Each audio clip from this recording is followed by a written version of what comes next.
मेरा थोड़ा गंदा इग्नोर कर देना। रेडी हो चुकी है प्रॉपर, जो कि गेट रेडी विथ मी में मिल जाएगा। चलते हैं घर, लॉक कर लेते हैं, रूम वगैरह लॉक हो चुकी है।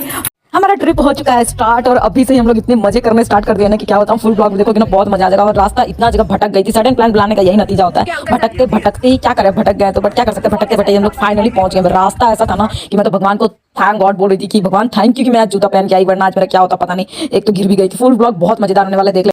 आने के बाद इतना सुंदर लग रहा था ना, फॉल बता नहीं सकती हूँ। और देख रहे हो फोटो के चक्कर में क्या क्या करना पड़ता है। इतने भींग रहे थे हम लोग, सोचे थे नहीं भींगेंगे बट फाइनली सब भींगे। अब थक हार के चलो चलते हैं फटाफट खाना खा लेते हैं। खाना में मुझे तो खाना था वेज ही। आके मैं सो गई थी, सोने के बाद जो उठी ना वापस से भूख लग गया। फिर मैंने ऑर्डर कर लिया क्योंकि बनाने की हालत में तो मैं थी नहीं। अब चली वापस से सोने, बहुत थक गई, बहुत इंजॉय किया था।